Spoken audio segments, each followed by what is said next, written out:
Episode 249. Her final descent. The ocean haven shuddered so deeply it felt less like motion and more like a decision finally made. The bow, already wounded and heavy with seawater, sank another meter beneath the surface, waves rolling across it as if the ocean were testing its claim. Far aft, the stern rose higher, steel groaning under stresses it had never been designed to endure.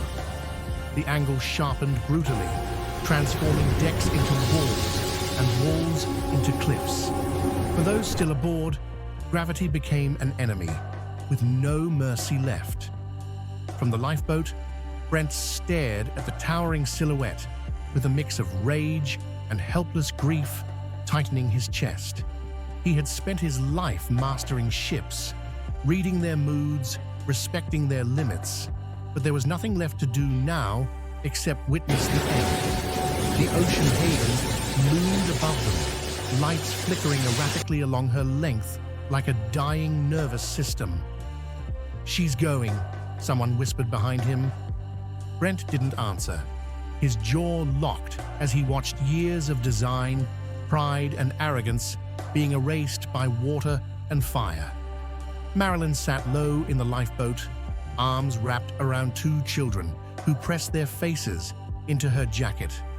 She turned their heads inward, shielding their eyes from the sight of a 1,000-foot giant breaking its own back. "It's okay," she murmured, though her voice trembled. "Don't look. Just listen to me." One child asked in a small, terrified voice if the ship was angry. Marilyn swallowed hard. "No," she said. "She's just tired." Rowan steadied his camera despite the lifeboat's wild rocking, lens trained on the ship as it tilted farther toward the vertical. He knew some would curse him for recording this, but he also knew forgetting would be worse. His hands shook, not from fear alone, but from the weight of responsibility. This wasn't spectacle. It was evidence, testimony, history in the making. He whispered timestamps under his breath, narrating softly as if speaking too loudly might somehow hasten the end. Dr. Grant knelt near the center of the lifeboat, one hand pressed against a bleeding man's shoulder, the other clenched around a small, worn cross she'd pulled from her pocket. Her lips moved in a quiet prayer, not for miracles, but for mercy. For those trapped inside the ship's tilted corridors. For the crew who never made it to the boats. For Bash. For Annika. For all the names that would never appear on any manifest.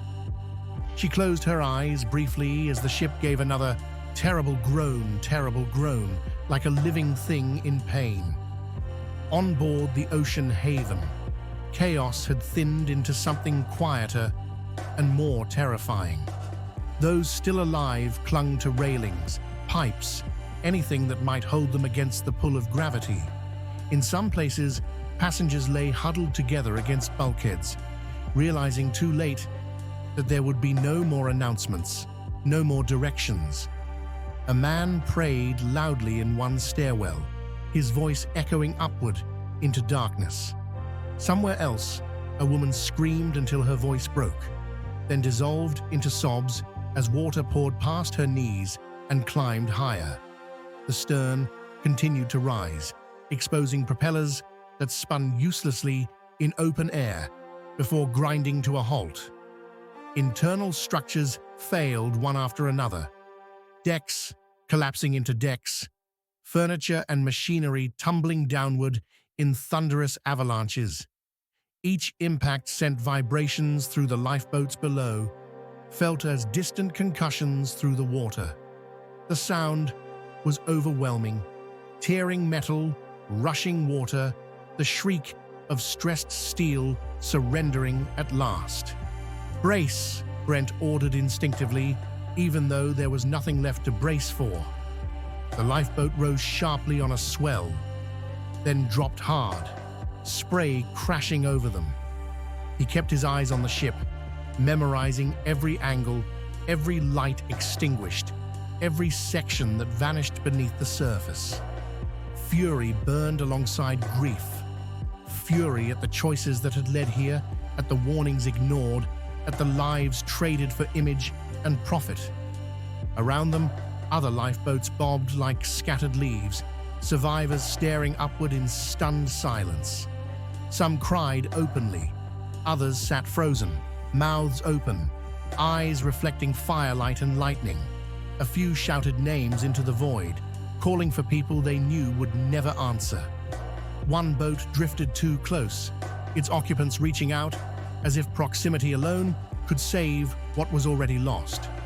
Then the ocean haven reached the point of no return. For a long, unbearable moment, she seemed to pause, stern, nearly vertical, bow completely submerged, her massive body outlined against storm-lit clouds. It was almost peaceful, the way a held breath can feel calm just before it's released.